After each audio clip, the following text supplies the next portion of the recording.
आपको दुर्बल मानता है, कमजोर मानता है, वो कहता है ये तो हमारे बस की बाहर की बात है, ऐसा महान जीवन हम नहीं जी सकते हैं, हमारे अंदर ये क्षमता कहाँ है। किंतु जब सदगुरु मिल जाते हैं तो मन से छीन लियो, मन से व्यक्ति को छीन लेते हैं। ये एक स्वाभाविक नियम है।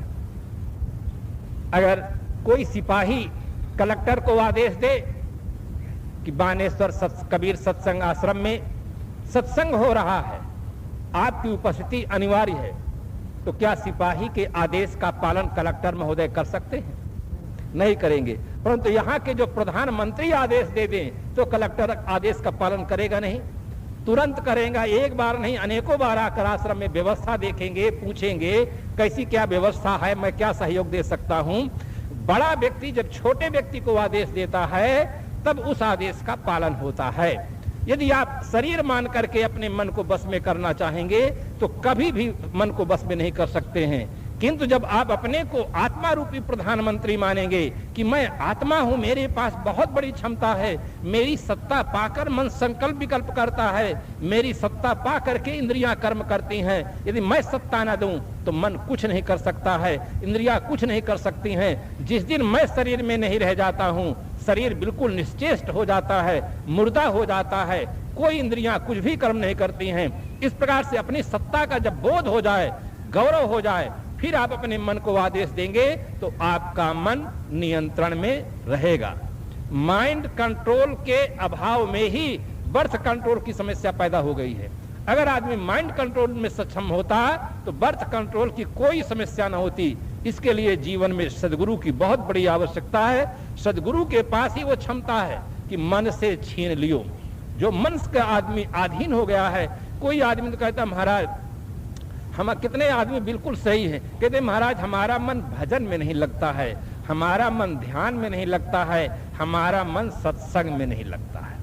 बात बिल्कुल सही कहते हैं, किंतु आधी बात तो वो बताते हैं कि हमारा मन भजन में नहीं लगता है, ध्यान में नहीं लगता है, सत्संग में नहीं लगता है। किंतु आप उनसे बड़े प्रेम से पूछें कि आपका मन लगता कहाँ है, ये बताएं, तो उनका मन इतने खराब जगह में लगा हुआ है कि चार आदमी के बीच में बताने में भी शर्माएंगे कि हमारा मन बोतल पीने में लगता है, मुर्गा में लगता है, मछली में लगता है, सांसारिक विषय विलासों में लगता है। चार आदमी के बीच में कैसे बताएंगे कि हमारा मन यहाँ लगता है? जहां आपका मन लगा हुआ है, जब तक वहां से नहीं हट जाएगा तब तक आपका मन भजन में नहीं लगेगा, साधना में नहीं लगेगा, ध्यान में नहीं लगेगा। यह वास्तविकता है। किसी पात्र में अगर आप पानी भर दिए हैं और उसमें दूध भरना चाहते हैं तो पात्र को पहले खाली करना पड़ेगा, तब आप उसमें दूध भर सकते हैं। इसी प्रकार से आपका मन जहां जहां लगा है वहां से पहले हटाओ, तब आपका मन भजन में लगेगा, ध्यान में लगेगा, सत्संग में लगेगा। इसका समाधान संत सम्राट श्री कबीर साहब अपने मौलिक कृत बीजक में करते हैं।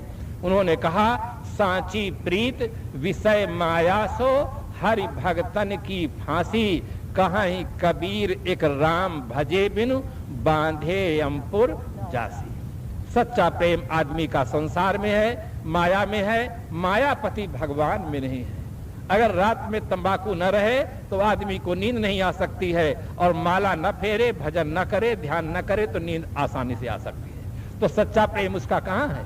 सच्चा प्रेम उसका संसार में है। और इस प्रकार से अपने मन से छीन लियो। जब सदगुरु मिलते हैं, हमें बोध देते हैं, आत्म तत्व का बोध देते हैं, तब फिर आदमी के अंदर साहस आता है और आदमी को मन से छीन लियो। सदगुरु मन से हमें छीन लेते हैं। मन में जो कुचिंतन होता है, गलत चिंतन होता है, उससे सच चिंतन होने लग जाता है। आदमी का जब चिंतन बिगड़ता है तभी आदमी का चरित्र बिगड़ता है। यह एक वास्तविकता है, यह वैज्ञानिक तथ्य है। इस पर राजनेता लोग ध्यान नहीं देते हैं कि आज जो चारित्रिक विशाल पतन हुआ है, इसका मूल कारण क्या है? उसका मूल कारण है चिंतन। चिंतन जब आदमी का गलत होता है तभी उसका चरित्र गलत होता है। चिंतन अगर आदमी का सही होगा तो उसका चरित्र अपने आप सही होगा। कर्म का उद्गम स्रोत बाहर नहीं है, भीतर है, मस्तिष्क है। मस्तिष्क में जो जितना चिंतन अच्छा होगा उतना अच्छा कर्म होगा। मस्तिष्क की विकृति ही इंद्रियों के माध्यम से व्यक्त होती है, तब हम उसको चरित्र कहते हैं। इसीलिए इमर्सन ने लिखा, character is the transcription of knowledge into action. ज्ञान का क्रिया में परिवर्तन ही आचरण है। जो हम मस्तिष्क से जानते हैं वो ज्ञान कहलाता है, और इंद्रियों के माध्यम से जब प्रकट हो जाता है तब वो आचरण कहलाता है। इसलिए चरित्र का मूल चिंतन है। चिंतन हमारा विशुद्ध होना चाहिए, शुद्ध होना चाहिए, और चिंतन की सही दिशा देने वाले सद्गुरु हैं। इसलिए जीवन में सद्गुरु की महान आवश्यकता है। इंद्रिन विषय को कलिमल टार्यो निर्मल जीव कियो। 5 ज्ञान इंद्रियां हैं, आंख, कान, नाक, जिह्वा और त्वचा।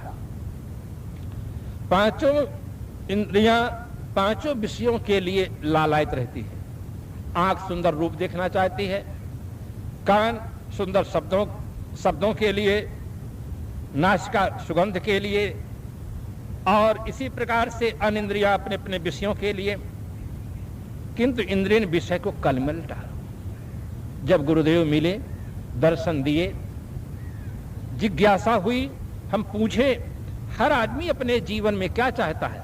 हर आदमी अपने जीवन में सुख चाहता है। दुख किसी आदमी को प्रिय नहीं है, चाहे वो भौतिकवादी हो, चाहे आध्यात्मिकवादी हो, चाहे गृहवासी हो, चाहे वनवासी हो। दुख किसी को प्रिय नहीं है। हर आदमी को क्या प्रिय है? सुख प्रिय है। सुबह से लेकर शाम तक, रात तक आदमी सुख के लिए प्रयास करता है, किंतु देखा जाता है कि उसके जीवन में दुख आता है। क्यों आता है? कारण के बिना कार्य नहीं होता है। कारण होता है तब कार्य होता है। पानी अगर गर्म निकलता है जमीन से तो उसके नीचे कुछ कारण है, अगर पानी ठंडा निकलता है जमीन से तो उसके नीचे भी कुछ कारण है। कारण के बिना कार्य नहीं होता। तो दुख का कारण क्या है? सरल उदाहरण देकर समझाऊं तो बात आसानी से समझ में आ सकती है। एक आदमी था, चलते चलते थक गया था। जब आदमी के जीवन में कोई दुख आता है, कोई समस्या आती है, तब उसे अपने इष्ट देव का स्मरण आता है। वो आदमी इस्लामी था, थक चुका था, इसलिए वो अल्लाह ताला से इबादत कर रहा था कि ऐ परवरदिगार, मेरे चढ़ने के लिए एक गाड़ी घोड़ा सवारी मिल जाता तो मैं आपका जन्म भर शुक्र गुणानुवाद गायन करता। इस प्रकार से अल्लाह ताला से इबादत कर रहा था। संजोग की बात, एक थानेदार साहब थे, उनका ट्रांसफर हो गया था। उनके पास सामान बहुत था और व्यक्ति थोड़े थे। जो व्यक्ति थे वो सब थक चुके थे। वो निवेदन कर रहे थे, साहब जैसे कोई रास्ते में व्यक्ति मिले, थोड़ी देर के लिए सामान उन्हें आप दे दे, हमें कुछ राहत मिले। जैसे आगे बढ़ते हैं तो जो इस्लामी अल्लाह ताला से इबादत कर रहा था वही दिखाई देता है। थानेदार साहब ने कहा, स्टैंड अप। मरता क्या न करता, बेचारा लाचार होकर खड़ा हो जाता है। थानेदार साहब ने कहा, देखो ये हमारे आदमी थक चुके हैं, बहुत दूर से बोझा लेकर आ रहे हैं, अब ये बोझा तुम ले लो और तुम लेकर के चलो। वो नीचे से ऊपर तक देखता है और सोचता कि अगर मैं ना कहता हूं तो मुझे गाली भी मिल सकती है, मार भी मिल सकता है। वो सोच करके, विचार करके बोझा सिर पर ले लेता है, और जब चलता है तो मन ही मन कहता है कि वाह रे खुदा, तूने गजब किया, तर का मांगा ऊपर का दिया। अरे खुदा, तूने तो गजब कर दिया, हम तो नीचे के लिए मांगे थे कि एक गाड़ी घोड़ा सवारी मिल जाता, और तूने तो ऊपर के लिए दिया। ये वास्तव में उदाहरण है। यह आदमी, यह जीव क्या है? यह मियाँ है। चलते चलते थक गया है। थक क्या गया है? बार बार जन्म लेना, मरना। अब इसको थकावट का अनुभव हुआ। महाराज श्री कृष्ण जी ने गीता में कहा, जन्म मृत्यु जरा व्याधि दुख दोषानुदर्शनम। जन्म होना, बढ़ना, पढ़ना, नौकरी करना, शादी करना, बच्चे होना और उनके लिए मकान बनाना, बूढ़ा होना और मर जाना, फिर जन्मना, फिर ये क्रम चला आ रहा है। अनादिकाल से ये क्रम चला आ रहा है। अब इस जीव को थकावट का अनुभव हो गया है। अब ये सोचता है कि हे गुरुदेव, हे इष्ट देव, इस चक्कर से हमें छुड़ाओ। इस चक्कर से छूटना चाहता है, किंतु रास्ते में थानेदार साहब मिल जाते हैं, रास्ते में जीव को माया मिल जाती है, भूमि परत भा ढाबर पानी, जिम जीव ही माया लपटानी। रास्ते में माया का संबंध मिल जाता है, तब चाहे और न चाहे इसके ऊपर जबरन दुख का बोझ लग जाता है। तब यह अपने कर्मों की ओर ध्यान नहीं देता, दोष लगाता है दैव को, गुसैया को, कलयुग के जमाने को, भाग को, ग्रह को, सब पर दोषारोपण करता है और स्वयं दूध का धोया बन जाता है। एक शायर ने लिखा, क्या हंसी आती है मुझको हजरते इंसान पर, फेल बद तो खुद करे, लानत करे शैतान पर। गलत कर्म स्वयं करता है और दोष लगाता है दूसरों पर। इस प्रकार से जीवन में हर आदमी सुख चाहता है। सुख का मूल है सत्कर्म, ये उसका मूल है। दुष्कर्म दुख का मूल है। आज आदमी मजा तो चाहता है किंतु सजा नहीं चाहता है। बड़ी विचित्र बात है। मजा चाहोगे तो सजा भोगना होगा, और सजा से बचना है तो मजा त्यागना होगा, एक ही होगा। जो भी आदमी चाहता है कि हमारे जीवन में सजा न मिले, वो केवल मजा छोड़ दे, उसे सजा बिल्कुल नहीं मिलेगी। अब मजा चाहोगे तो सजा भोगना पड़ेगा, सुख चाहोगे तो दुख भोगना पड़ेगा। सुख को चाहो ही मत, अपने आप दुख से आप छूट जाएंगे। ये नियम है। ये नियम को हम अच्छी तरह समझ लें। निर्दोष जीवन सुखी जीवन। जीवन को अपने निर्दोष बनाओ तो हमारे जीवन में सुख मिलेगा, शांति मिलेगी। जहां तक पानी का संबंध आग से बना रहेगा, तहां तक पानी गर्म रहेगा।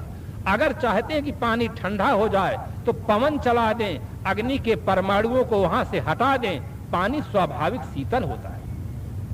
आत्मा स्वाभाविक शीतल है, शांत स्वरूप है, किंतु सांसारिक जो वासनाएं हैं, इन वासनाओं के कारण से हमें दुख है, चिंता है, अशांति है। इन वासनाओं को हटाना ही अपना कर्तव्य है। और आज आदमी इन वासनाओं को नहीं हटाता है, माला फेरता है, हवन करता है, पूजा करता है, नमाज पढ़ता है, पाठ करता है, किंतु इन वासनाओं को हटाने का प्रयास नहीं करता है, जिसके कारण से उसके जीवन में दुख है, चिंता है, अशांति है। यह मनुष्य की बहुत बड़ी भूल हो गई। जब सदगुरु मिलते हैं, सदगुरु हमें बोध देते हैं, इंद्रिय विषय को कलमल टारो, पांचों इंद्रियों को अपने बस में रखो।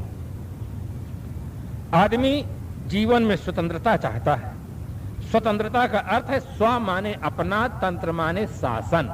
अपना शासन, जब अपना शासन मन और इंद्रियों पर होता है तब हम स्वतंत्र होते हैं। जब इंद्रियों का और मन का शासन हम पर होता है तब हम परतंत्र होते हैं। इसलिए इंद्रिय विषय को कलमल टारो। जब तक जीवन है तब तक आदमी आंख से देखता भी है, कान से सुनता है, पांचों विषयों का उपयोग करता है, किंतु वो साधक के रूप में है। और जो बाधक हैं, जो वासना वर्धक हैं, उनको छोड़ देता है। निर्मल जीव की जीव निर्मल हो जाता है। जैसे पानी है, पानी को आप उबाल देते हैं, पानी में फिटकरी डाल देते हैं तो पानी का जो गलत अंश है वो हट जाता है, पानी निर्मल हो जाता है। कपड़ा है, कपड़ा में आप साबुन लगा देते हैं, पाउडर डाल देते हैं और अच्छी तरह से धुल देते हैं तो कपड़ा निर्मल हो जाता है। इसी प्रकार से मन भी है। मन में जो तरह तरह की वासनाएं हैं, गलत वासनाएं हैं, गलत इच्छाएं हैं, जब आप सत्संग सुनते हैं, साधना करते हैं, भजन करते हैं तो सारी वासनाएं जब छूट जाती हैं तो निर्मल जीव की ओर जीव निर्मल हो जाता है। जीव तो निर्मल रहता ही है। जीव शुद्ध बुद्ध है, मुक्त है। उसके ऊपर जो आवरण आ जाता है वो आवरण हट जाता है। जैसे सूर्य है, सूर्य प्रकाश स्वरूप है, किंतु जब बादल का उस पर आवरण आ जाता है तो इतना आवरण आ जाता है कि सूर्य की किरण धरती तक नहीं पहुंच पाती है, प्रकाश नहीं आ पाता है। किंतु जब जोरों से पवन चलता है, आवरण हट जाता है तो सूर्य का प्रकाश ज्यों का त्यों दिखाई देता है। सूर्य का प्रकाश उस समय भी था जब बादल थे, केवल आवरण के कारण से यहाँ तक नहीं आ पाता था। इसी प्रकार से जीव निर्मल ही है, किंतु वासनाओं के कारण से, वासना ये बहुत बड़ा आवरण है, इस आवरण के हटते ही वो जीव निर्मल हो जाता है, शुद्ध हो जाता है। आशा तृष्णा चाह मिटायो, अविचल कीन्ह जियो। आशा और तृष्णा और चाहना, ये चाह जो है, चाह के कारण से आदमी परेशान है। चाहना, कुछ चाहना है तो जीवन में आवश्यक भी होती है, कुछ अनावश्यक होती है। जो अनावश्यक आवश्यकताएं हैं, इन्हीं के कारण से आदमी परेशान है। चाहे तो आजीवन में है आवश्यक, जब तक शरीर रहेगा इसे भोजन चाहिए, कपड़ा चाहिए, मकान चाहिए, औषध चाहिए, इन सब के लिए संपत्ति चाहिए। संपत्ति के लिए आदमी कृषि विभाग में काम करता है, सर्विस करता है, व्यापार करता है, या अनेक दूसरा कुछ प्रयत्न करता है। तो ये सब चाहनाएं ठीक है, किंतु जीवन में जो पंच विषयों की चाहनाएं हैं, ये चाहनाएं आदमी को दुख देती है। आशा और तृष्णा और प्राप्ति की जो लालसा रह जाती है वो तृष्णा कहलाती है, और जो नहीं मिलता है उसके प्रति जो कामना रहती है वो आशा कहलाती है। तो जब आदमी को बोध मिलता है और उसका जीवन निर्मल बनता है तो चाह से भी छुट्टी पा जाता है व्यक्ति। तृष्णा, जो सांसारिक वासनाओं की तृष्णा है, वो समाप्त हो जाती है। अलग जब कल्पना छूट जाती है तो अलग कहीं मिलने की जो आशा लगी रह जाती है कि कोई देवता, कोई अलग से परम इष्ट हमारे आकर के मिलेंगे, तब हमारे सब मनोकामना की पूर्ति होगी, वो आशा भी मिट जाती है। आशा छोड़ के होए निराशा, कहाई कबीर तब देख तमाशा। पंच विषयों में जो सुख की आशा लगी रह जाती है, ये दुख को समेटती है, दुख को जन्म देती है। जब आदमी को वो बोध मिल जाता है, पंच विषयों की आसक्ति से ऊपर उठ जाता है, तब उसकी तृष्णा अपने आप शांत हो जाती है। आधुनिक युग में कुछ ऐसे बंधुगण हैं जो कहते हैं कि मन को मारना पाप है, मन को नहीं मारना चाहिए। उन्हें जीवन में ठीक से विवेक नहीं है, उन्हें सद्गुरु नहीं मिले हैं, ठीक से उन्हें जानकारी नहीं है। हर आदमी को मन मारना पड़ता है, चाहे सुवस्था से मन मारे और चाहे विवस्था से मन मारे। आप मार्केट में जाते हैं, आपके पास 1000 रुपया है, मार्केट में आप गए हैं, सोने की दुकान है, चांदी की दुकान है, हीरा की दुकान है, आप क्या करेंगे? जितना रुपया है उतने का ही तो सामान आप खरीद सकेंगे, कुछ उधार ले पाएंगे, आगे तो सब नहीं ले सकते हैं। आपको मन मारना पड़ता है, विवस्था से मन मारना पड़ता है। और समझदार आदमी वो है जो आवश्यक है मार्केट में जाता है, अपना सामान लेकर अपना लौट आता है, उसके मन में तृष्णा नहीं रहती है, अनावश्यक उसके मन में चाह नहीं रहती है। तो मन को तो हर आदमी को मारना पड़ता है। जो आदमी ज्ञानी है, भक्त है, सज्जन है, साधक है, विवेकी है, वो आदमी अपने विवेक बल से मन को शांत कर देता है। जितने आदमी साधक हैं संसार में, उनके लिए बीड़ी और बोतल, चाहे वो बिल्कुल सस्ता सरकार कर दे, चाहे बिल्कुल बंद कर दे, उनसे कोई मतलब नहीं। चाहे 1 रुपए का 100 बोतल दे और चाहे 100 रुपए का 1 बोतल दे, हमसे उससे कोई लेना देना नहीं। अगर संसार से उठ भी जाए तो कोई चिंता की बात नहीं। किंतु जो आदमी पीने वाले हैं उनसे जाकर पूछो, वो हाय तौबा मचाएंगे और सरकार के ऊपर अनेक प्रकार के लांछन लगाएंगे कि ये हमारी स्वतंत्रता पर प्रहार है, न मालूम क्या क्या बोलेंगे। तो जो आदमी विवेक से अपने मन को रोक लेता है उसका जीवन निश्चिंत होता है। जो आदमी परवस्था से शक्ति न चलने पर अपने मन को रोकता है वो आदमी दुखी होता है। एक आदमी हरियाणा में था, वो 10 पैकेट रोज सिगरेट पीता था। उसका मन इतना चंचल था कि 1 सिगरेट पिए, कुछ देर के बाद दूसरा पिए, तीसरा पिए, 10 पैकेट सिगरेट रोज पीता था। और उसके ओंठों में इतना जहर इकट्ठा हो गया कि ओंठ का जुटना ही बंद हो गया। तो 10 नहीं, अगर वो 100 पैकेट पीता तो भी उसका मन शांत नहीं होता। मन शांत होने का ये तरीका ही नहीं है। यही आदमी भूल कर जाता है। जिसे सद्गुरु नहीं मिलते, संत नहीं मिलते, सत साहित्य नहीं मिलता है, उसके जीवन में यह एक बहुत बड़ी भूल हो जाती है। हर व्यक्ति को यह ख्याल रहना चाहिए कि शरीर की भूख पदार्थ से शांत होती है, किंतु मन की भूख ज्ञान से शांत होती है। पदार्थ से कोई आदमी अपनी मन की भूख को शांत नहीं कर सकता है। जितना आदमी पदार्थ पाता है, जितना पदार्थों में आसक्त होता जाता है, उतना अधिक उसका मन और अधिक चंचल होता जाता है। मन शांत कब होता है? जब आदमी को ज्ञान प्राप्त होता है, जीवन में त्याग आता है, तप आता है, तब मन शांत होता है। बीड़ी पी पी करके आदमी अपने मन को शांत नहीं कर सकता है। छोड़ देगा, थोड़े दिन के पश्चात उसका मन बिल्कुल शांत हो जाएगा। हर आदमी शांति चाहता है, पवित्रता चाहता है, निर्मलता चाहता है, किंतु भेद नहीं जानता है। भेद बताने वाले सद्गुरु मिलते हैं। भेद जब मिल जाता है तब फिर आशा और तृष्णा ये समाप्त हो जाती है अविचल कीन्ह जियो, जीव अविचल है, उसमें कोई चंचलता नहीं है, चलायमान नहीं है, किंतु वासना के कारण से यह जीव चंचल हो जाता है। वासना ही तो आदमी को दुख देती है। वासना तो अगर आदमी को सोने के समय में भी वासना उठ खड़ी हो, अब आदमी भयभीत हो जाता है। पलंग पर लेटा हुआ है, दरवाजा बंद है, एयर कंडीशन मकान है, अंगरक्षक खड़े हुए हैं, राइफल लेकर खड़े हुए हैं, किंतु सपने में अगर सिंह आ जाता है तो अंगरक्षक कुछ नहीं कर पाते हैं। दरवाजा बंद है, उसे यह भी पता नहीं कि यहां सिंह आ भी नहीं सकता, दूसरे मंजिल पर लेटे हुए हैं, किंतु सपने में जब तक सिंह आता है, वासना खड़ी हो जाती है, आदमी का दुख दूर नहीं हो सकता है जब तक वो जग नहीं जाता है। जगने पर ही उसका सारा दुख दूर होगा। इसी प्रकार से आदमी को जब सद्गुरु मिलते हैं, आदमी जग जाता है, तब उसको साफ साफ दिखाई देता है कि ये संसार क्या है, शरीर क्या है, मैं क्या हूं। कितने आदमी को देखा जाता है 50, 60, 70, 80 साल बीत जाता है, किंतु जीवन क्या है और जीवन का लक्ष्य क्या है ये भी नहीं जान पाते। कितने आदमी से पूछा जाता है कि जीवन क्या है, वो मुस्कुरा कर रह जाते हैं। उन्हें ये पता नहीं कि जीवन क्या चीज है। वो देखते हैं कि ये शरीर है, बस यही जीवन है। शरीर जीवन नहीं है। शरीर के अंदर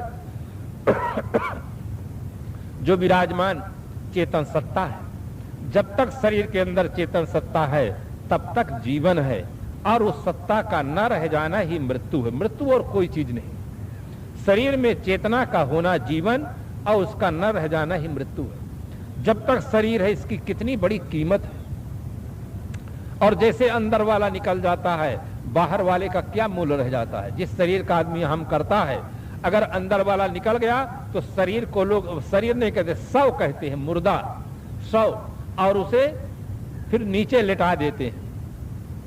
थोड़ी देर के पश्चात उसे कहां पहुंचा देते हैं, शमशान में पहुंचा देते हैं। मनीषियों ने बड़ा सुंदर नाम दिया, शमशान। कितने मुफलिस हो गए, कितने तवंगर हो गए, खाक में जब मिल गए दोनों बराबर हो गए। जहां पर जाने पर सबकी शान सम हो जाए, बराबर हो जाए, उसका नाम है शमशान। तो इस प्रकार से शरीर का महत्व नहीं, शरीर में रहने वाले आत्मसत्ता का महत्व है। आत्मसत्ता का बोध जब सद्गुरु के द्वारा प्राप्त हो जाता है, तब जीवन में क्रांति होती है, परिवर्तन होता है। गुरुदेव आए, धर्म सिखाए, अधर्म छोड़ायो, ज्ञान को दान दियो। गुरुदेव आते हैं, धर्म सिखाते हैं, धर्म की शिक्षा देते हैं। आज का बुद्धिजीवी मानव प्रश्न उठा रहा है कि क्या जीवन में धर्म आवश्यक है, या प्रश्न उठा रहा है कि धर्म किसे कहते हैं। प्रश्न बिल्कुल सही। जब तक व्यक्ति को बौद्धिक संतोष नहीं मिलता है, तब तक प्रश्नों का सही ढंग से समाधान नहीं मिलता है। मानव मस्तिष्क में ये जिज्ञासा है कि धर्म क्या चीज है। पदार्थ के स्वभाव का नाम धर्म है। अग्नि एक पदार्थ है और उसका धर्म है उष्णता प्रदान करना, प्रकाश प्रदान करना, यह अग्नि का धर्म है। इसी प्रकार से शरीर के अंदर चेतना विराजमान है, उसका धर्म है जानना।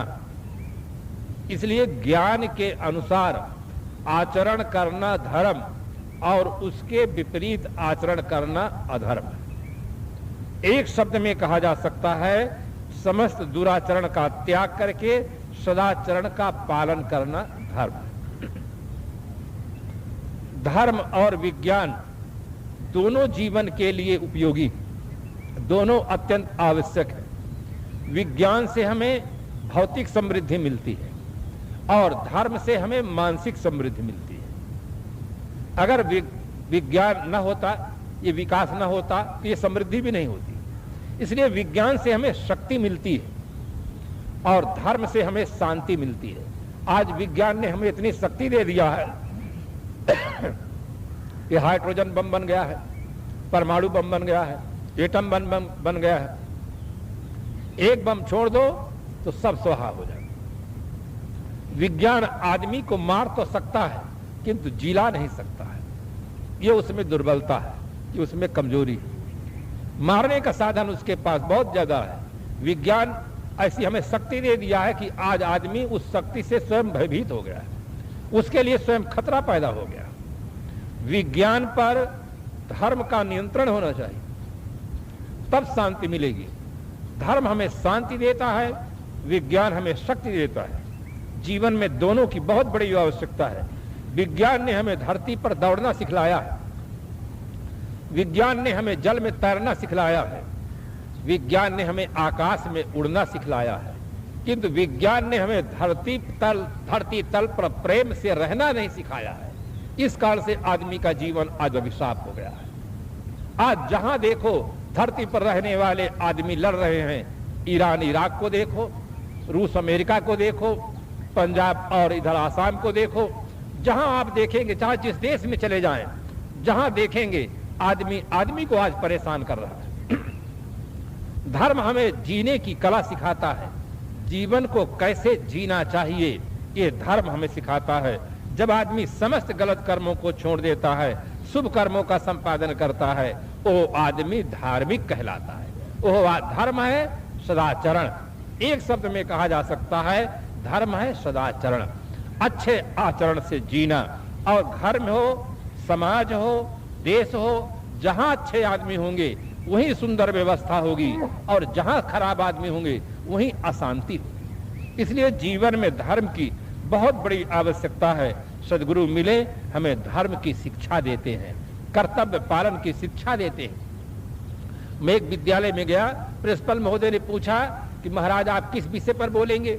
मैंने कहा मैं आज बच्चों को बतलाऊंगा कि धर्म क्या चीज है। प्रिंसिपल महोदय ने तुरंत कहा कि यह राजनैतिक संस्था है, धर्मनिरपेक्ष भारत राष्ट्र है, यहाँ धर्म की कोई जरूरत नहीं है। मुझे बड़ा आश्चर्य लगा कि ये प्रिंसिपल हैं, यहाँ विद्यालय के सर्वे सर्वा हैं, इनके दिमाग में इतना अंधकार भरा है कि धर्म की जरूरत नहीं है, तो बच्चों को क्या शिक्षा देंगे धर्म की। उन्होंने कहा आप कोई दूसरा विषय चुने। मैंने कहा मैं बच्चों को बताऊंगा कि सदाचार क्या है, उसकी जीवन में क्या उपयोगिता है। उन्होंने कहा आप इस पर बोल सकते हैं। व्यवस्था हुई। बोलने वाला तो परम स्वतंत्र होता है, क्योंकि नियम है स्वतंत्र है कर्ता। जो कर्ता होता है वो स्वतंत्र होता है।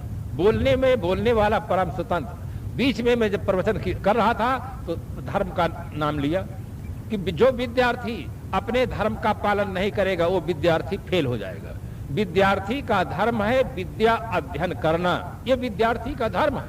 अगर विद्यार्थी अपना धर्म छोड़ देगा तो विद्यार्थी फेल हो जाएगा। अध्यापक का धर्म है अध्यापन कार्य करना। अगर अध्यापक अपना धर्म छोड़ देगा तो विद्यालय से निकाल दिया जाएगा। पत्नी का धर्म है पतिव्रत धर्म का पालन करना। अगर पत्नी अपना धर्म छोड़ देती है तो घर से निकाल दी जाएगी। साधु का धर्म है साधना करना। अगर साधु अपना धर्म छोड़ देता है तो साधु डिपार्टमेंट से निकाल दिया जाएगा। धर्म वो तत्व है जिसके धारण करने से व्यक्ति अपने पद पर प्रतिष्ठित होता है, गौरवान्वित होता है। धर्म विहीन मनुष्य की वो दशा होती है जो सड़े हुए फल की दशा होती है। जैसे फल जब सड़ जाता है, उसका रस दूषित हो जाता है तो फल फेंक दिया जाता है, इसी प्रकार से धर्म विहीन मनुष्य की दशा होती है। इसलिए राष्ट्र कवि मैथिली शरण गुप्त जी ने लिखा कि जो धर्म पालन से विमुख, जिसको विषय ही भोग्य है, संसार में मरना उसी का सोचने के योग्य है। जो इंद्रियों को जीतकर धर्माचरण में लीन है, उसके मरण के सोच क्या हो, मुक्त बंधनहीन है। इसलिए जीवन में धर्म अत्यंत आवश्यक तत्व है। हर आदमी को उस धर्म का पालन करना चाहिए। जब प्रवचन समाप्त हुआ, प्रिंसिपल महोदय उठकर खड़े हुए और कहने लगे कि आज हमें एक नई दिशा मिली है कि धर्म का अर्थ है कर्तव्य का पालन करना। माँ, बच्चा जन्म लेता है, माँ अपने धर्म को छोड़ दे तो बच्चे का जीवन आगे बढ़ सकता है, समाप्त हो जाएगा। राष्ट्र में रहने वाले जितने व्यक्ति हैं, सभी व्यक्ति अपने अपने धर्म का पालन करते हैं, राष्ट्र की सुंदर व्यवस्था होती है। धर्म अत्यंत आवश्यक तत्व है। धर्म शब्द बनता है संस्कृत में ध्येय धारणे धातु से धर्म शब्द बनता है, जिसका अर्थ होता है धारण करना। धार्यति लोकम इति स धर्म। जो लोक को, समाज को धारण करता है उसे धर्म कहते हैं। इसलिए धर्म तत्व का ज्ञान हर व्यक्ति को आवश्यक है। सदगुरु दर्शन दिए, धर्म सिखाए, हमको धर्म सिखाते हैं कि पाप कर्मों को छोड़ें, पुण्य कर्मों का संपादन करें, बड़ों का अभिवादन करें, अपने अपने मर्यादा में हर व्यक्ति रहे, मर्यादा के अनुसार जीवन जिए। जो आदमी जहां पर रहता है अपने कर्तव्य का पालन करता है तो हमारे घर की व्यवस्था सुंदर रहती है। इसलिए धर्म सिखाए, अधर्म छुड़ाओ। अधर्म क्या चीज है? कितने आदमी बुद्धिजीवी होकर भी कहते हैं महाराज हमें पता नहीं चलता कि धर्म अधर्म क्या चीज है, जबरदस्ती बताते हैं। अगर उन आदमी से पूछा जाए कि आपको बिल्कुल पता नहीं, वो कह देते हमें पता नहीं है। आप रास्ते से चले जा रहे हैं और कोई व्यक्ति आपको रास्ते में मिल जाता है और राइफल दिखा करके आपका सारा धन छीन लेता है। दो चार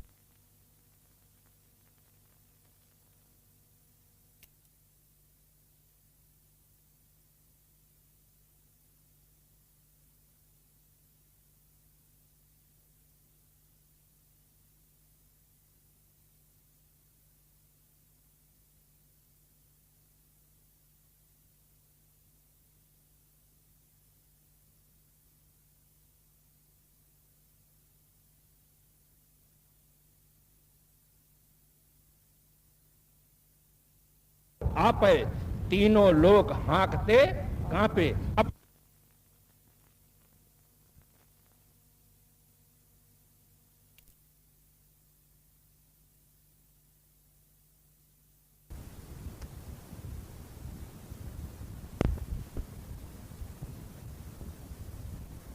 में सुख होने का भ्रम नहीं है। दुनिया में चाहे जो भी आदमी हो, उसे अपने शरीर में सुख होने का भ्रम नहीं है।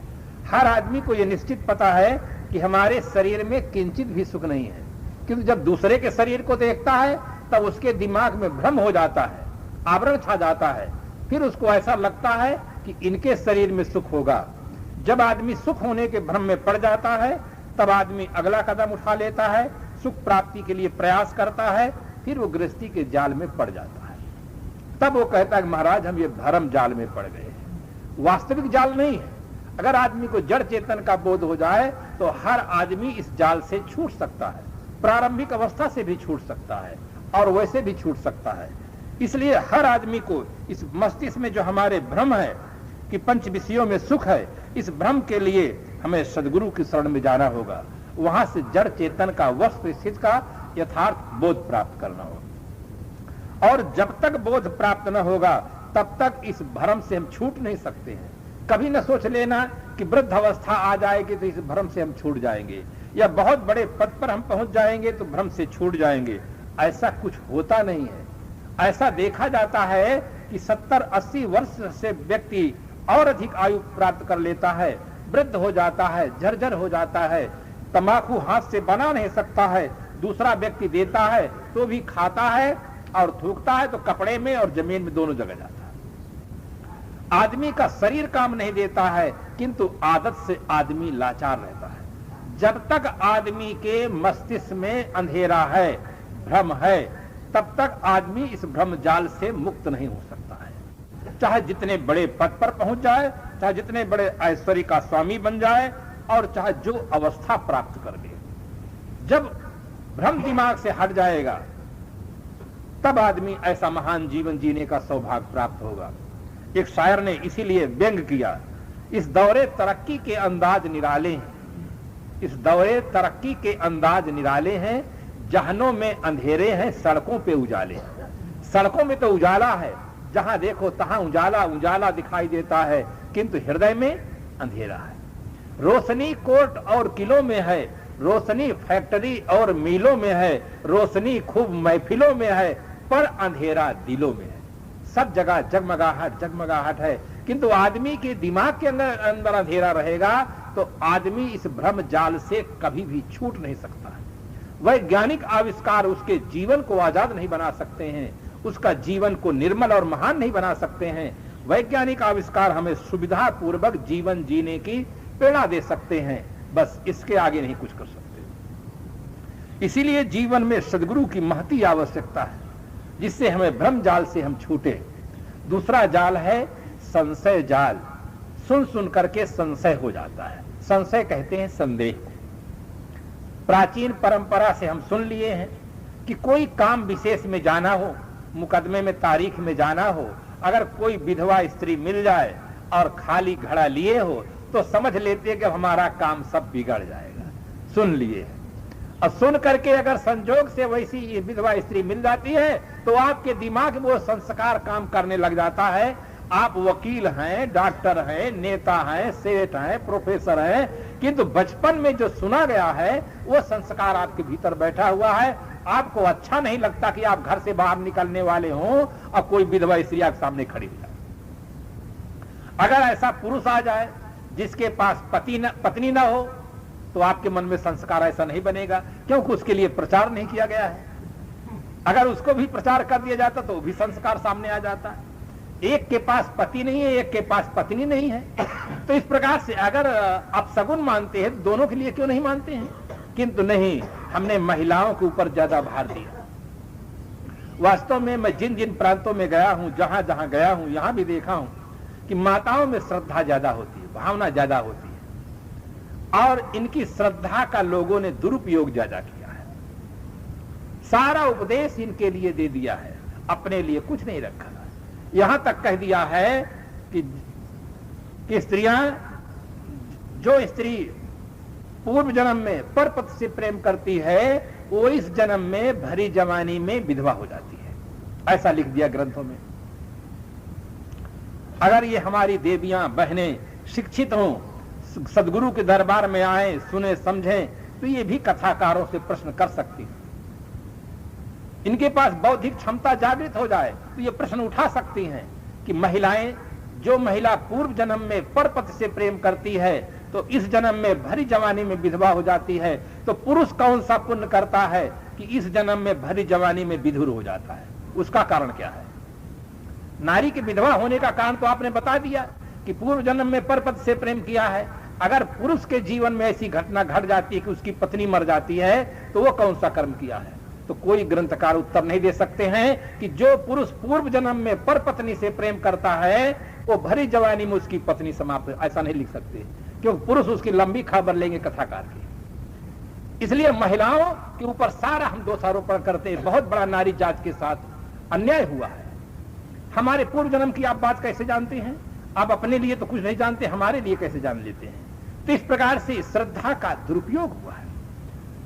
अगर कोई बच्चा, नारी जो विधवा नारी है उसी प्रकार से आदरणीय है जैसे एक विरक्त संत को हम देखते हैं तो हमारे मन में एक सुंदर भाव जग जाता है कि यही सन हट करी हो पहचानी, साधुते होए न कारज हानि। हमारे मन में एक भाव जगता है जब हम कोई विशेष कार्य करते हैं, कोई उत्सव मनाते हैं, कोई संत आ जाते हैं, कोई गुरुजन आ जाते हैं, तो हमारे मन में हौसला बढ़ जाता है, उत्साह बढ़ जाता है कि बहुत बड़ी गुरुदेव की कृपा हुई, अच्छे मौके पर आप दर्शन दिए। इसी प्रकार से विधवा नारी आदर करने की योग्य है, क्योंकि उसका जीवन त्यागमय है, तपमय है, संयममय है। जैसे संत गुरुजनों का जीवन संयममय होता है, पवित्र होता है, तो उनको दर्शन से हमारे मन में प्रसन्नता होती है। इसी प्रकार से विधवा नारी का जीवन पवित्र होता है, तपमय होता है। देख करके आदमी के मन में प्रसन्नता होनी चाहिए। मैंने जो नारी नाम की पुस्तक लिखा तो मुझे एक शीर्षक ही पूरा लिखा हूं, विधवा नारी। किस प्रकार से उनकी दृष्टि, लोगों की दृष्टि है और वास्तविकता क्या है। इसलिए वैचारिक क्रांति की आज के युग में बहुत बड़ी आवश्यकता है। ये देवियां सत्संग में आए, गुरुजनों से वो बोध प्राप्त करें, वो क्षमता अर्जित करें जिससे उनकी दृष्टि में, वृत्ति में, प्रवृत्ति में परिवर्तन, वास्तविकता को हम समझ सकें। जब कोई आदमी किसी काम विशेष के लिए चलता है, अगर कोई व्यक्ति सामने आकर छींक दे तो लोगों के मन में संदेह होने लग जाता है कि आज तो हमारा मुकदमा सब बिगड़ जाएगा, आज हम परीक्षा में जाएंगे तो फेल हो जाएंगे, क्योंकि सामने पर छींक दिया है। ये संशय बन जाता है, क्योंकि उसकी हमें परख नहीं है, वास्तविक बोध नहीं है। अरे भाई, छींक दिया है तो छींकने से आपको काम कैसे बिगड़ जाएगा? हाँ, अगर मुर्दा छींक दे तो गड़बड़ हो सकता है, अगर मुर्दा छींक दे तो कुछ अपशगुन हो सकता है, और जिंदा की छींक तो कभी अशुभ होती ही नहीं है। जिंदा की छींक तो सदैव शुभ होती है। अब आपको पक्का निश्चय कि मुर्दा कभी छींक नहीं सकता है, क्योंकि छींकने वाला है ही नहीं है, वो छींकेगा कैसे? और जिंदा की कभी अशुभ नहीं होती है। तो जब हम सदगुरु के दरबार में जाते हैं तो हमें साहस हो जाता है। कई वर्ष हो गए, गांधी धाम में कार्यक्रम था, वहां शिक्षित वर्ग के लोग ज्यादा आते थे। डॉक्टर हैं, मास्टर हैं, प्रोफेसर हैं, शिक्षित वर्ग के लोग सत्संग में ज्यादा आते थे। उन्होंने कहा, साहब बात समझ में नहीं आती थी, किंतु हम लोग चुप रहते थे, मान लेते थे कि तर्क उठाएंगे तो लोग हमें नास्तिक कहेंगे। इस भय से हम प्रश्न नहीं करते थे। जो अवैज्ञानिक मान्यताएं हैं, प्रकृति के शाश्वत नियमों के विरुद्ध हैं, उन बातों पर संदेह तो होता था, किंतु कहने की हिम्मत नहीं पड़ती थी। जब आप साधु संत होकर के कह रहे हैं कि ये सब गलत है, तो अब हमें भी साहस हो गया है। अब हम भी कहेंगे कि ये गलत है। हमें भले लोग कुछ कहेंगे, चाहे नास्तिक कहें चाहे कुछ भी कहें, किंतु अब गलत को गलत कहने की ताकत हमें मिल गई है। सदगुरु कबीर साहब के व्यक्तित्व में बहुत बड़ी देन है। ना को ना कहने की उनके पास ताकत थी। मैं सच्चे पथ का राही हूं, कह सकता दिन को रात नहीं, ईमान बेच दूं टुकड़ों में, यह मेरे बस की बात नहीं। ऐसा उनका विचार है। ना को ना कहने की क्षमता थी। हमें और आपको भी साहस होना चाहिए, जो गलत है उनको गलत ही कहे।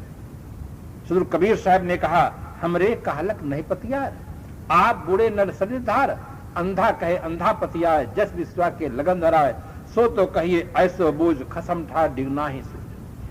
तो इस प्रकार से सदगुरु कबीर साहब हमें साहस देते हैं, बल देते हैं। संदेह हो जाता है, सुन सुन करके संदेह हो जाता है कि परमात्मा ने जगत बनाया और कि अल्लाह ताला ने बनाया, कि किसने बनाया, क्यों बनाया, कैसे बनाया और किस लिए, किस उद्देश्य को लेकर के बनाया। ये सुन सुन करके संदेह हो जाता है। ये संशय का समाधान सदगुरु से मिलेगा। जब तक सदगुरु नहीं मिलेंगे, इस संशय का समाधान नहीं मिल सकता है। एक कर्तावाद, जगत के कर्ता कोई मालिक है, परमात्मा है। एक बहुत बड़े गुरु जी थे, जगत की उत्पत्ति परमात्मा के द्वारा बता रहे थे, हम लोग सुन रहे थे। सुनने के पश्चात मैंने एक प्रश्न उठा लिया। मैंने कहा, महाराज जी एक बात समझ में नहीं आई। उन्होंने कहा, कौन सी बात? मैंने कहा, परमात्मा करुणा सागर है, दयावान है। परमात्मा ने ऐसा दुखदाई जगत क्यों बनाया कि जिससे आपको उपदेश देना पड़ता है, हमको साधना करना पड़ता है, किससे? जगत से मोक्ष प्राप्त करने के लिए। तो परमात्मा जगत को इतना दुखदाई क्यों बनाया है कि हमको साधना करना पड़ता है, आपको उपदेश देना पड़ता है? यह बात समझ में नहीं आई। हमारे प्रश्न को सुन करके वो ध्यान में उतर गए। ध्यान में बहुत देर तक बैठे थे। बहुत बड़ा समाज था, सब लोग ध्यान में बैठे हुए थे। वो ध्यान में महाराज जी चले गए और जब आंख खोले तो उन्होंने यही उत्तर दिया कि यह बात तो परमात्मा ही जान सकता है, आदमी नहीं जान सकता। ये उनका उत्तर था। क्योंकि सुन करके अब उनको संशय हो गया कि वास्तविक समाधान हम क्या करें कि दुखदाई जगत को परमात्मा ने क्यों बनाया। इसका कहीं समाधान नहीं है। किसी भी शास्त्र आप पढ़ेंगे, किसी भी ग्रंथ कथाकार से आप पूछेंगे कि परमात्मा ने दुखदाई जगत को क्यों बनाया, तो इसका समाधान नहीं है। एक जिज्ञासु ने पूछा अपने गुरुदेव से कि आत्मा जब परमात्मा से बिछुड़ी तो उसका कारण क्या है? आत्मा तो पहले सचखंड में थी, परमात्मा के पास थी, तो परमात्मा से आत्मा बिछुड़ी क्यों? तो गुरु जी के सामने एक बहुत बड़ी समस्या खड़ी हो गई। तो गुरु जी ने कहा कि ऐसे प्रश्न नहीं पूछना चाहिए। ये उनका समाधान है। कोई समाधान नहीं है। संशय आदमी के मन में जो होता है, उसका समाधान किसी सदगुरु के पास होता है। इसलिए जीवन में सदगुरु की बहुत बड़ी आवश्यकता है। संशय जाल ये वाणी का जाल है, कल्पना का जाल है। ऐसे ऐसे लोग हैं जो विरक्त हैं, किंतु संशय जाल में पड़े हुए हैं। अनाज खाना छोड़ देते हैं, फल लेते हैं, जंगल में रहते हैं और सब कुछ रहता है, किंतु संशय जाल में पड़े रहते हैं कि हमें वैकुंठ कब मिलेगा, भगवान के दर्शन कब होंगे, इसी कल्पना में पड़े रह जाते हैं। भ्रम जाल, संशय जाल ये बहुत बड़े जाल है। इसके जाल से छूटने के लिए सदगुरु की आवश्यकता है, जिससे हमें वस्तु स्थिति का यथार्थ बोध हो। भीतर जब ज्ञान का दीप जलेगा, तब भ्रम और संशय दोनों निर्मूल होंगे। जैसे हम अपने मकान में प्रकाश की व्यवस्था करते हैं, प्रकाश की व्यवस्था इसीलिए करते हैं कि जो वस्तु जहां है वहां साफ साफ दिखलाई दे। इसी प्रकार से हम अपने दिमाग के अंदर भी प्रकाश की व्यवस्था करें। अगर दिमाग में अंधेरा रहेगा और मकान में उजेला रहेगा तो बाहर की वस्तु तो दिखेगी, किंतु भीतर की वस्तु नहीं दिखेगी, और जो वस्तु जैसी है वैसे नहीं दिखेगी। इसलिए दोनों तरफ उजेला हो, भौतिक तरफ बाहर भी उजेला हो, मकान में उजेला हो, साथ साथ हमारे जीवन में उजेला हो। भौतिक विकास भी करें, साथ साथ अपना विकास भी करें। आज आदमी भौतिक विकास खुद किया है, उसे संतोषजनक सफलता मिली, किंतु अपना विकास की ओर कम ध्यान दिया है और उसकी बहुत बड़ी आवश्यकता है। अपने विकास के अभाव में आज आदमी भयभीत है। आज के आदमी को शेर से भय नहीं है, सर्प से भय नहीं है, हाथी से भय नहीं है। आज के आदमी को आदमी से भय है। दाढ़ी वालों को चोटी वालों से भय है और चोटी वालों को दाढ़ी वालों से भय है। इराक वालों को अमेरिका वालों से भय है, अमेरिका वालों को ईरान वालों से भय है। आज आदमी को आदमी से भय हो गया है। कैसी विचित्र घटना घट गई है। आदमी आदमी का रक्षक होना चाहिए, आदमी आदमी को प्यार करने वाला होना चाहिए, और उल्टा हो गया है कि आदमी ही आदमी को शूट कर देता है, आदमी ही आदमी को मार देता है। एक कवि ने बड़ा सुंदर चित्रण किया कि आदमी की शक्ति से अब डर रहा है आदमी, आदमी को लूट कर घर भर रहा है आदमी, आदमी ही मारता है मर रहा है आदमी, समझ कुछ आता नहीं क्या कर रहा है आदमी। आदमी से कपट लीला कर रहा है आदमी, कब भ्रमों की लहरियों से तर रहा है आदमी, आदमी से आदमी की डोर युग युग से बंधी, आज लेकिन आदमी से डर रहा है आदमी। आज आदमी आदमी से भयभीत हो, क्योंकि उसके जीवन में आदमियत नहीं रह गई है। इसके अभाव में आज आदमी आदमी का रक्षक नहीं हो पा रहा। इसलिए इन दोनों जालों से छूटने के लिए हमें जीवन में सद्गुरु की बहुत बड़ी आवश्यकता है। सद्गुरु जब मिलते हैं तब हमें बताते हैं कि किसकी भक्ति करना चाहिए। मैं भी बचपन में भक्ति करता था। हमारे दरवाजे पर एक पीपल का पेड़ था, उसमें मैं पानी डालता था और उसकी जड़ों को मिंजता था और भी मूर्तियों की पूजा करता था, रामायण का पाठ करता था और हनुमान चालीसा का तो रास्ते में जब पढ़ने जाते थे तभी हनुमान चालीसा का पाठ कर जाते थे, क्योंकि उसमें पढ़ लिए थे जो सदबार पाठ करे जो ही छूटे बंद महासुख होई। तो इस प्रकार से उसको हम करते थे। वो सब करने का फल हमें वास्तव में मिला जब सद्गुरु मिल गए, तब सारी भ्रांति कट गई। जो इनकी उपासना करनी चाहिए तब वहां उपासना करने का सौभाग्य मिला कि सद्गुरु और संतों की उपासना लगने लगी। श्रद्धा थी, श्रद्धा की दिशा दूसरी तरफ थी, किंतु सद्गुरु के मिल जाने पर श्रद्धा की दिशा सही हो गई, और जब दिशा सही हो जाती है तब दशा अपने आप सही हो जाती है। दिशा गलत होगी, दशा गलत होगी, दिशा सही होगी, दशा अपने आप सही होगी। दशा दिशा पर निर्भर करती है। जिस आदमी के जीवन में दुख हो, चिंता हो, समस्याएं हो, उस आदमी को सोच लेना चाहिए कि हमारी जीवन जीने की दिशा सही नहीं है, इसमें सुधार करना चाहिए। अगर दिशा हमारी सही हो जाएगी तो दशा अपने आप सही हो जाएगी। और दशा आदमी सही करना चाहता है और दिशा की तरफ कोई ध्यान नहीं देता है, और फिर जब दिशा नहीं सही हो पाती है तब आदमी सोचता है कि हो ही हुआ है जो राम रच जाकर। तब भगवान के ऊपर सब छोड़ देता है, कभी जमाने के ऊपर छोड़ देता है, कभी ये संतोष मान लेता है कि हमारे कर्म में यही लिखा है, चलो क्या करें। चुपचाप आदमी मान करके बैठ जाता है। उस जमाने में सदगुरु कबीर साहब ने एक बहुत बड़ी क्रांति की। जब आदमी हाथ पर हाथ धरकर बैठ जाता था, अंधविश्वास का शिकार था, उस समय सदगुरु कबीर साहब ने एक बहुत बड़ी क्रांति की। उन्होंने कहा, कर वहिया बल अपनी छाण बिराने आस, जाके आंगन नदिया बह सो कस मरे पियास। पुरुषार्थ का भरोसा, हाथ पर हाथ धरकर मत बैठो। जो आदमी हाथ पर हाथ धरकर बैठ जाता है वो कोई विकास का काम नहीं कर पाता है। जो आदमी ये अभिमान कर लेता है कि हम बहुत बड़े संपन्न आदमी हैं, हमारा काम तो नौकर ही सब करेंगे, हम अपने हाथ से नहीं कर सकते हैं, वे आदमी भी पीछे रह जाते हैं, वे आदमी भी अपंग रह जाते हैं। उनका जो विकास चाहिए वो नहीं हो पाता है। उदाहरण के रूप में ले, एक राजकुमार था, शिकार का बहुत प्रेमी था। राजाओं के जीवन में वास्तव में ये बहुत बड़ी दुर्बलता रही है। वो शिकार के प्रेमी होते थे, जीव हिंसा करते थे, और इसी कारण से रामायण में भी बहुत बड़ी दुर्घटना घटी। इसी कारण से दशरथ जी को भी श्राप लगा, और इसी कारण से शिकार के कारण से महाराज श्री राम भी सीता से हाथ हो गए थे। ये बहुत बड़ी दुर्बलता है। राजकुमार जंगल में जाता है शिकार खेलने के लिए, शिकार जंगल में छिप जाता है, नहीं कुछ हाथ लगता है, राजकुमार प्यासा हो जाता है, पानी की तलाश में जाता है। पानी की तलाश करते करते सचमुच एक पर्ण कुटी के पास पहुंच जाता है। जंगल में कुटी थी, सुंदर पानी की व्यवस्था थी, कुआं था, रस्सी थी, बाल्टी थी, लोटा रखा हुआ था। राजकुमार प्यासा था, कोई व्यक्ति वहां पर उपस्थित नहीं था। राजकुमार के अंदर संकल्प तो हुआ कि हम उठा के बाल्टी पानी भर ले पी ले, किंतु उसके अंदर एक अहम का संस्कार जग जाता है कि अरे मैं राजकुमार और अपने हाथ से पानी भर कर पीऊं। बस वो संस्कार जैसे जग जाता है, राजकुमार के पास सब साधन उपस्थित है वर्तमान में, किंतु अब पानी भरकर पीता नहीं, प्यासा है, बैठ जाता है, तलाश करता है कोई शायद और आ जाए।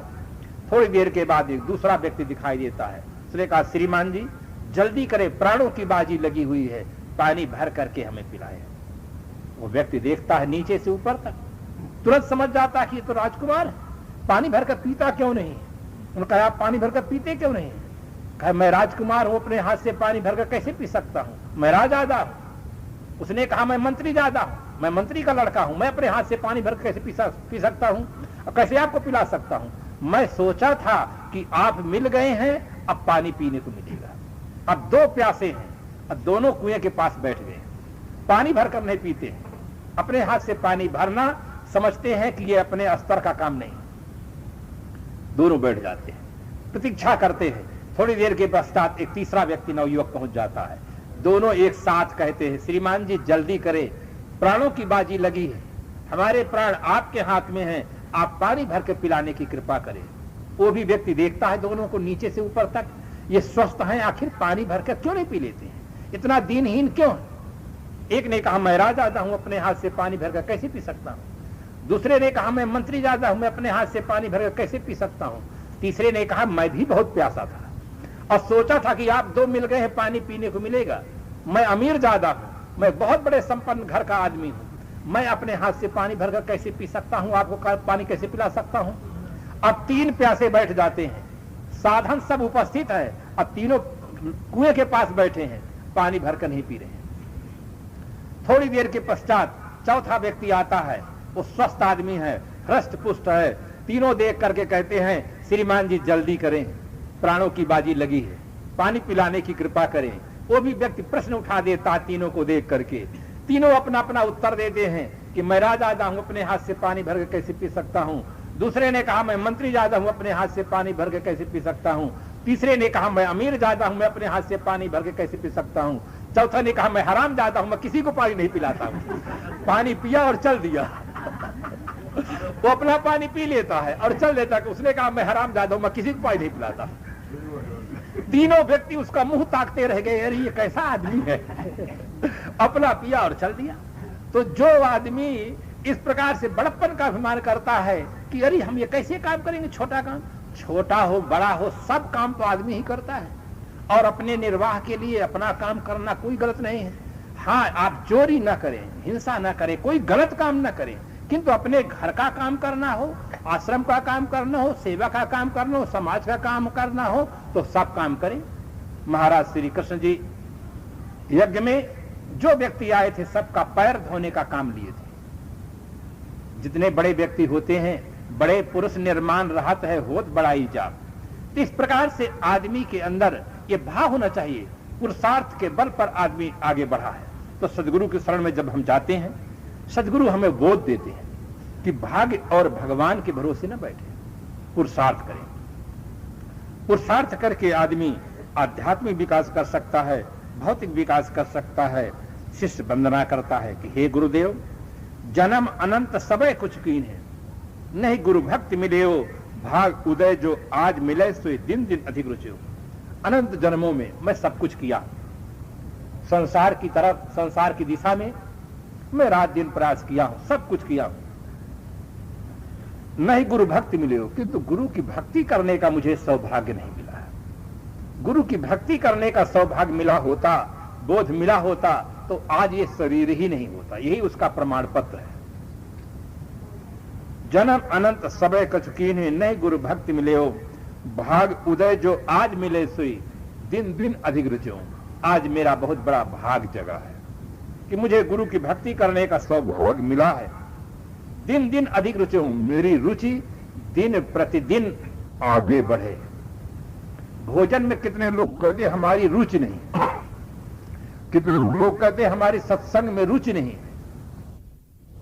रुचि कब होती है? रुचि तब होती है जब आदमी उसको लाभ जान लेता है।